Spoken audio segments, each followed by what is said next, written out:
Hello and welcome to 10,000 Stitches Podcast, episode 29. My name is Andy and this is a podcast all about the joys of sock knitting. Let's see, I am recording this on Monday, June 20th, so happy summer solstice. And this episode will go live on Tuesday, June 21st. I feel like my camera's crooked. Yeah, let's go with that. Anyway, if you wanted to find me on the interwebs, you can find me on Instagram, Twitter, and Ravelry as Purlbug, Purlbug. I was taking a little bit of a break just because things got a little bit hectic in my, real person life.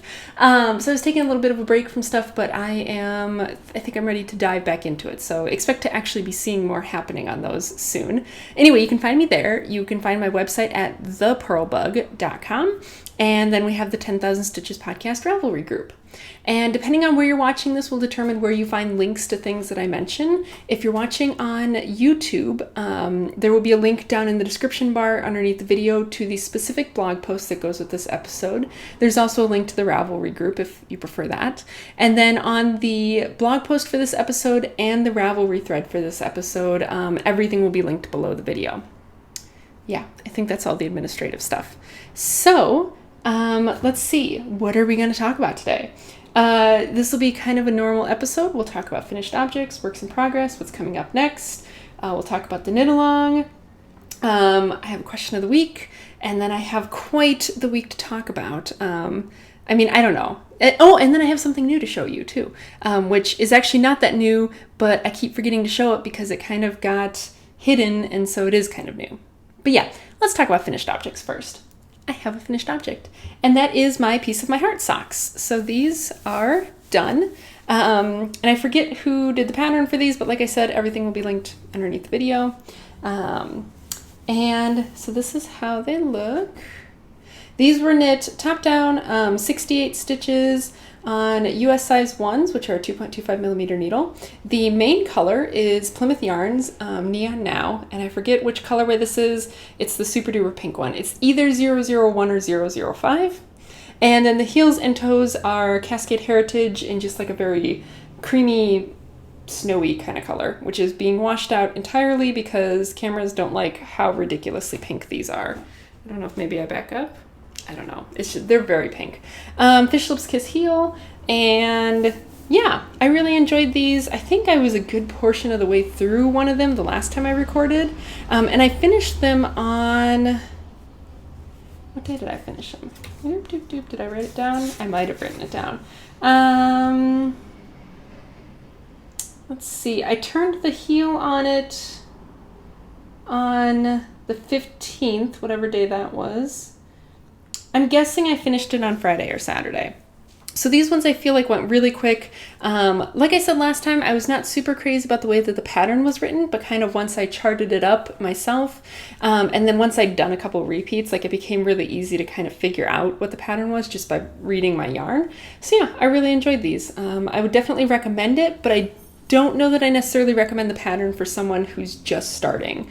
I think this is a great pattern for someone who already has a lot of experience knitting socks and you already kind of have a favorite heel and toe, because I don't know that the pattern actually has like a heel and toe in it. I think it's more so just like a recipe for doing the stitch pattern. But if you're just looking for like kind of a fun stitch pattern and you don't mind taking the author's directions and charting it up yourself, I definitely think this is a fun pattern and I would highly recommend it. So yeah, I enjoyed it, and these were made to fit me, and now I have a redonkulously pink pair of socks. Cool. So that's my finished object, and then I have my work in progress. So my work in progress right now is the Waiting for Spring socks. And again, I don't remember who these are by, but I will link it down below. The name is like right on the tip of my brain, but I don't want to say it wrong, so yeah, I'll link below. But anyway, these are how these look. And these are being knit toe up. Fish Lips Kiss Heel. This is a 69 stitch sock. And again, it's on my US size 1s. The pattern has like two sizes, and I think it's like, they're odd numbers of stitches. Like it's worked, or what, I'm trying to think of like the right way to say this. So the pattern is into multiples of 7. So like this is the larger size, and it's supposed to be 35 on each needle, but I didn't want to do 35 stitches on each needle, so it's 35 on the front, 34 on the back, so it makes it a 69 stitch sock. And these I'm actually making for my mother, so they will hopefully be the right length for her. But yeah, the pattern produces just this very pretty sort of delicate little flower kind of lace. Why do I always do this? Why do I always put my hand in backwards? It's like I forget every time that like, oh, my wrist bends this way. This is a heck of a lot easier.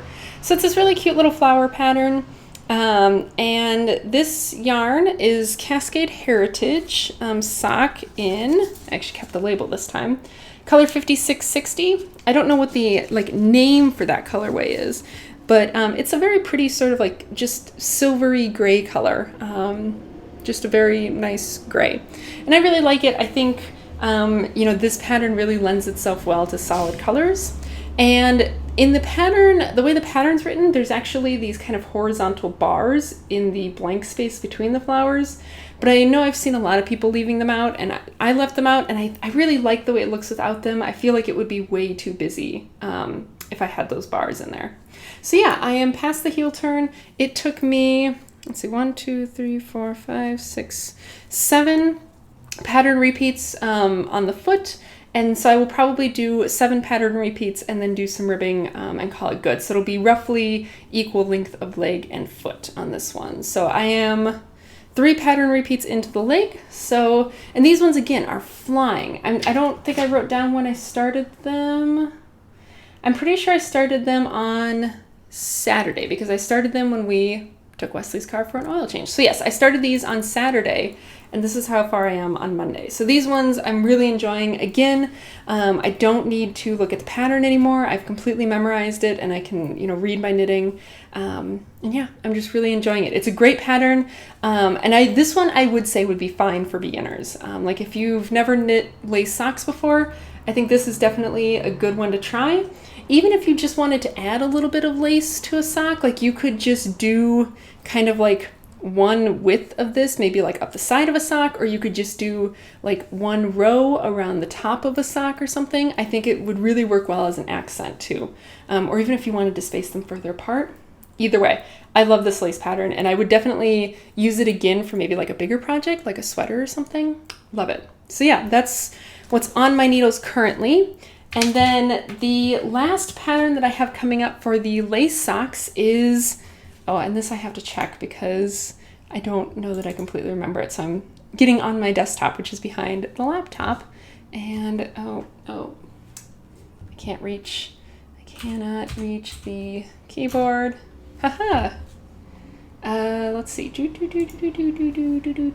next one are the cadence socks. That's what I thought it was, but I wasn't sure. So the next socks on my queue are the cadence socks, and I have no idea what yarn I'm going to work those in.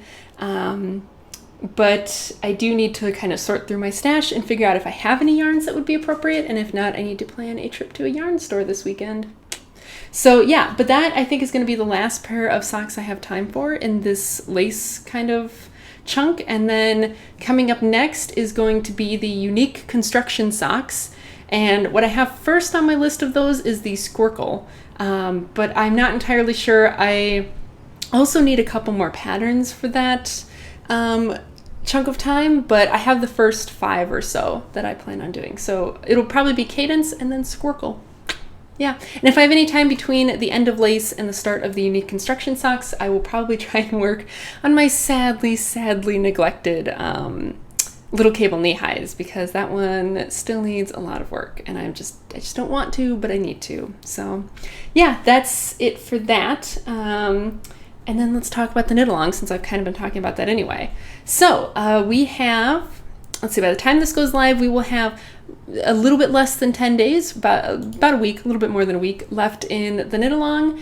And I believe we have 43 finished objects, if I am doing my math correctly, based on the number of posts and the number of not real posts in there. I think we have 43 finished objects, which is super awesome.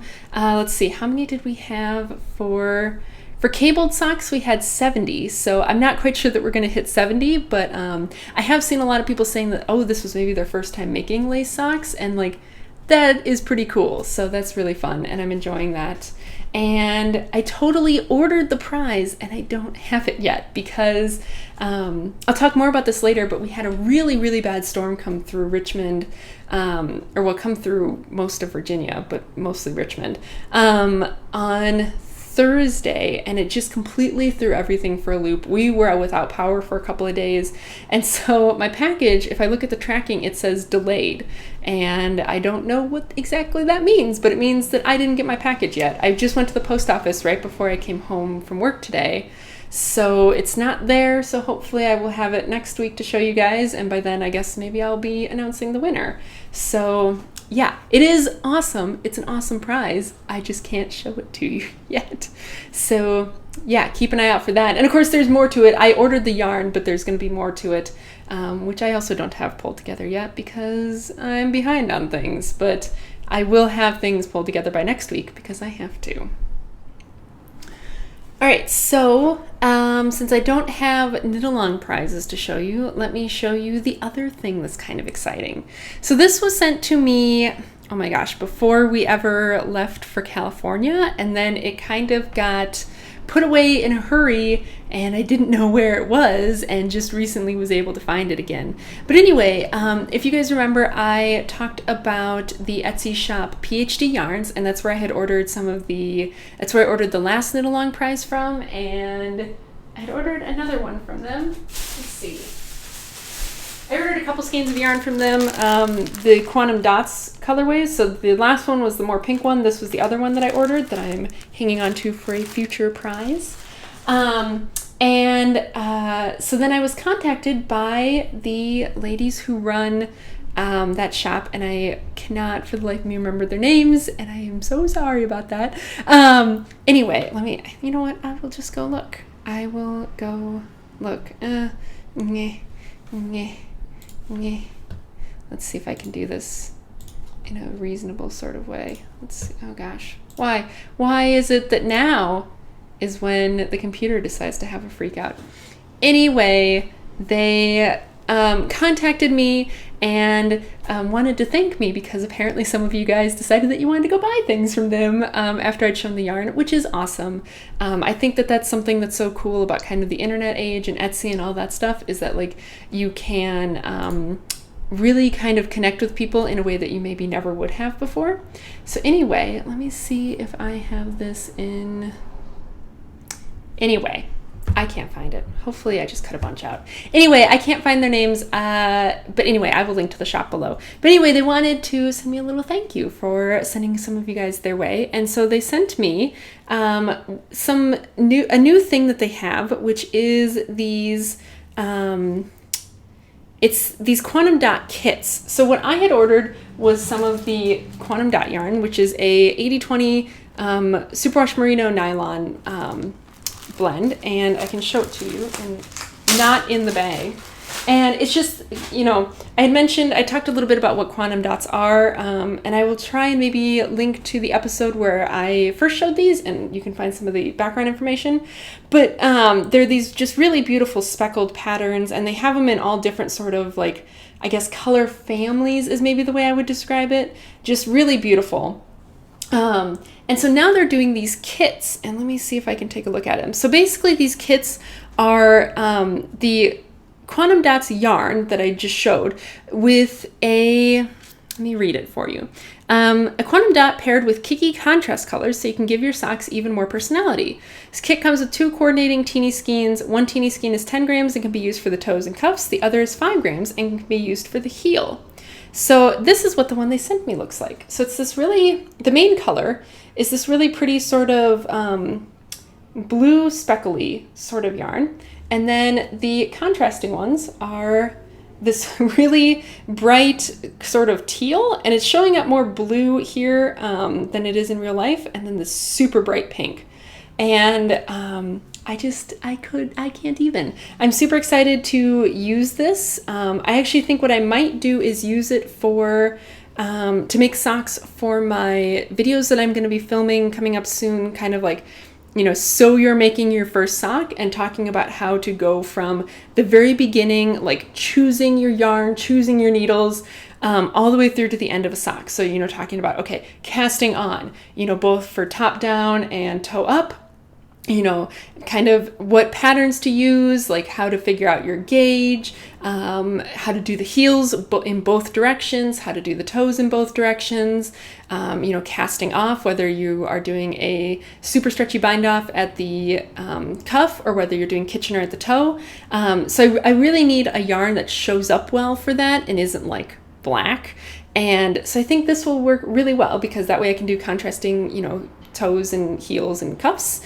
And it's a nice bright yarn that will pick up well on camera and show up really easily. So I think that's what this will get used for. And I'm super excited to use it. So yay, that's super fun. So yeah, I can't thank them enough. And like I said, I will link to their shop. All of the yarn that has passed through me from them, granted, I haven't been able to knit with any of it because most of it's been for prizes, but all of it has just really seemed like really good quality yarn. And so, I never have a problem recommending someone that I think does good work. So, that's like an example of this shop is I think they really put a lot of thought into what they do, and their product is obviously a really quality product. And so why wouldn't I say go check them out? So yeah, check them out. But anyway, that was the new thing that I wanted to show you guys that is not really that new anymore, but it's kind of new. So yeah, and they sent me a couple of other things too, one of which might become a giveaway prize because it's just too nice to not share. So we'll see. Yes. Anyway, so that is new stuff. And then let's see, where am I at? Oh, okay. I think this week might just be a little bit shorter of an episode. But let's talk about question of the week. So last week, my question of the week was talking about how do you deal with like the heat now that it is really getting warm. And I actually got some really great ideas. I found it very interesting because a couple people said that they will fill up a bucket of water, some container with water and with cold water and put their feet in it, which to me just sounds completely like, oh, no, I don't want to do that. But then, I kind of remembered that when I used to work in a sandwich shop when I was younger, I worked back in the kitchen and it would get super hot, like unreasonably hot. And so what I would do is when I would get really hot is I would run this part of my wrist underneath cold water and it would cool the whole rest of my body off. So maybe I'll try it. Maybe I'll try putting my feet in a, cold water bath and see how that feels. I think I'm not going to like it, but I might try it and see. But anyway, so I got some really great ideas for that. I had another revelation over the past week. Something that I had totally forgotten. I really enjoy when it's hot. And I really like to eat cold things. So like ice cream, but sometimes I don't want ice cream because like sometimes dairy can be really like heavy when it's hot. So like I like things like watermelon, like stuff with a really high water content that like typically is kept in the fridge, like watermelon. Also Jell-O. I had totally forgotten how much I love Jell-O, and I bought a pack this week and ate all of it, and I'm on my second pack now.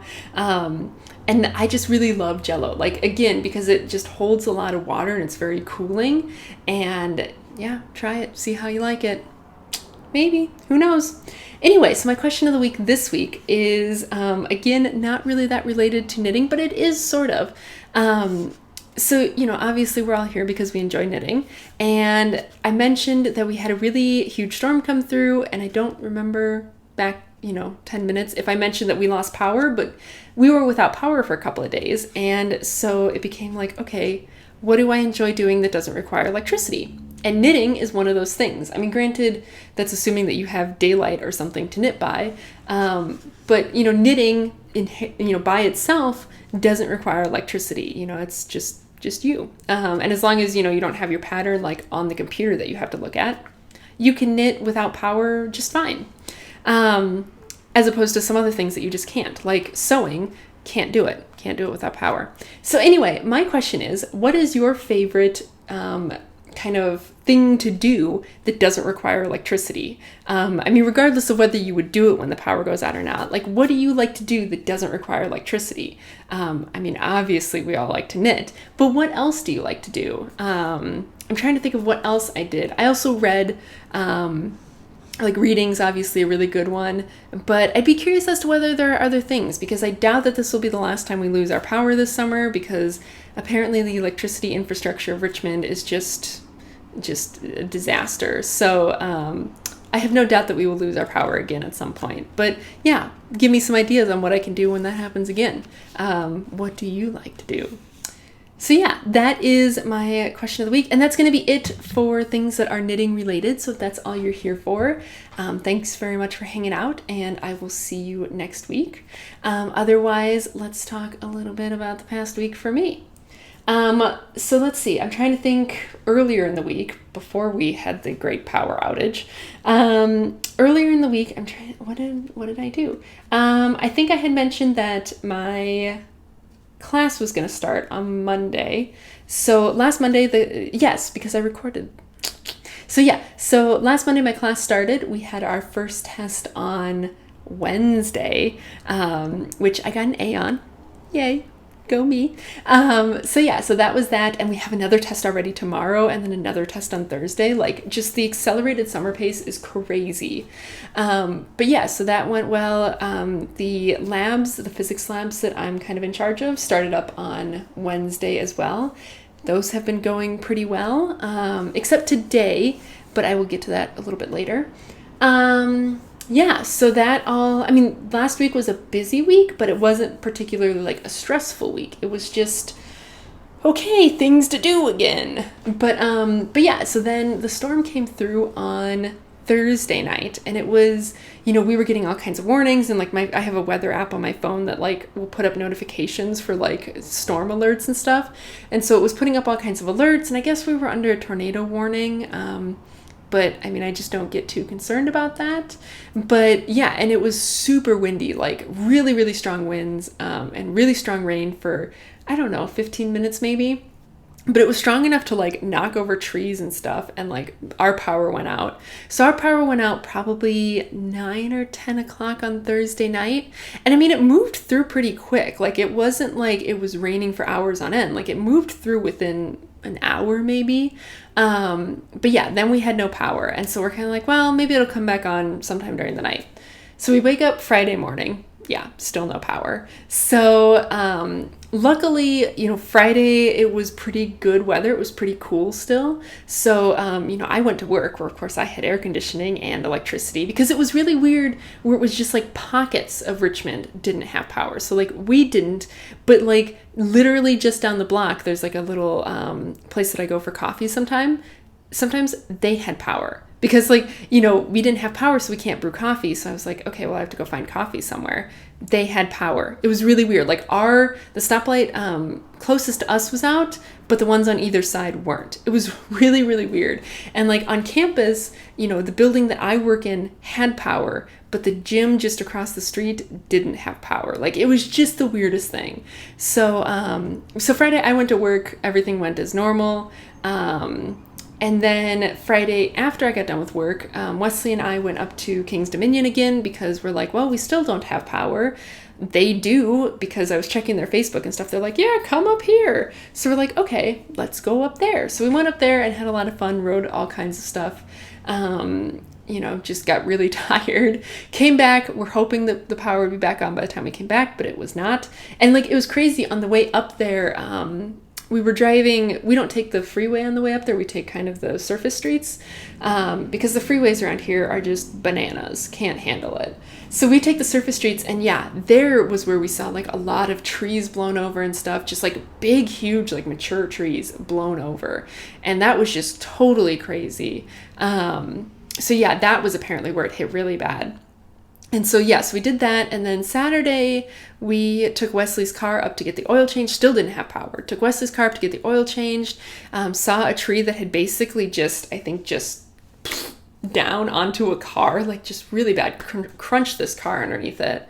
So yeah, we went up and got his oil changed, and then went and got lunch at Whole Foods, and which sometimes works really well. Like, those of you who maybe haven't been to a Whole Foods, it's a really hoity-toity grocery store, and they have a lot of like kind of like hot bar options that you can get like food, and then it charges you by the pound. But like it's kind of like a buffet, I guess.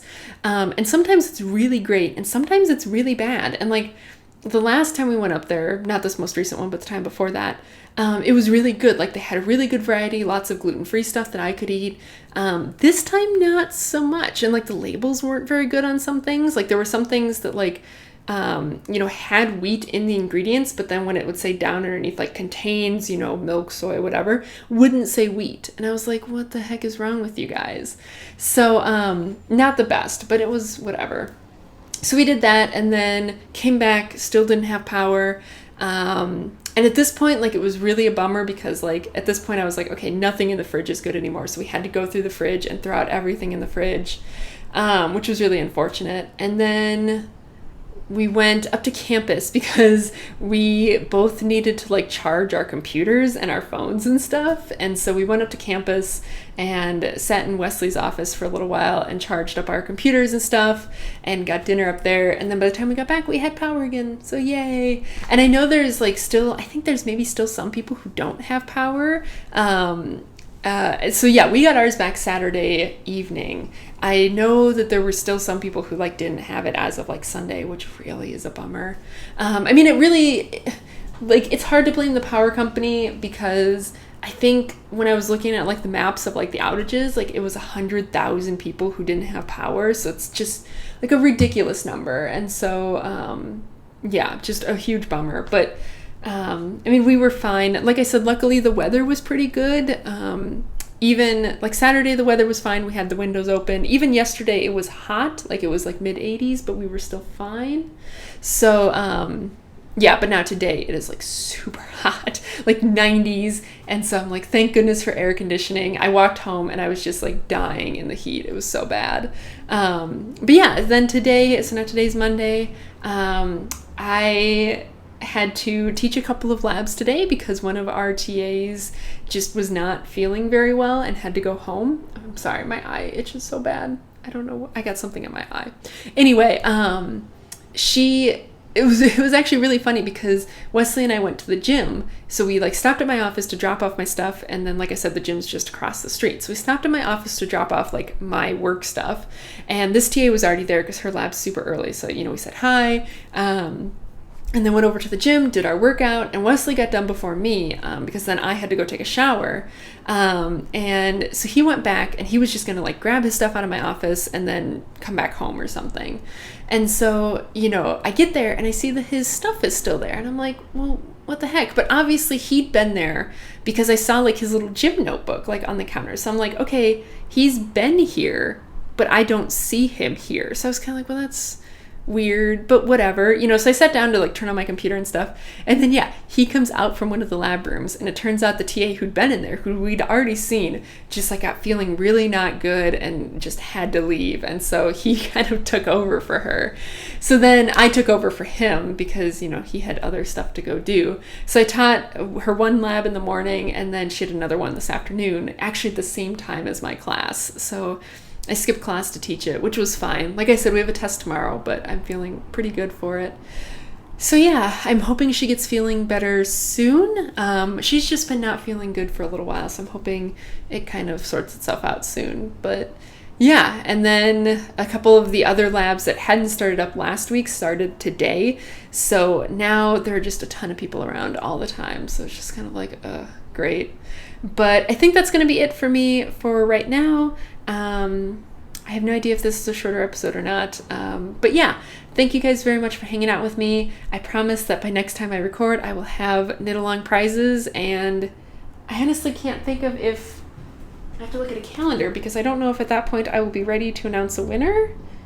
Let's see. Oh gosh, I'm so bad with days of the week. No, give me the month. Okay, let's see. No, okay, so by next time I won't be ready to announce the winner. So it will still be episode 31 when I announce the winner. So I will have prizes to show next time. All right, that's it. I'm rambling. I'm going to go eat some dinner. So thank you very much for watching. I appreciate it if you stuck with me through all the rambling up till now. And I will see you guys next week, hopefully. Bye.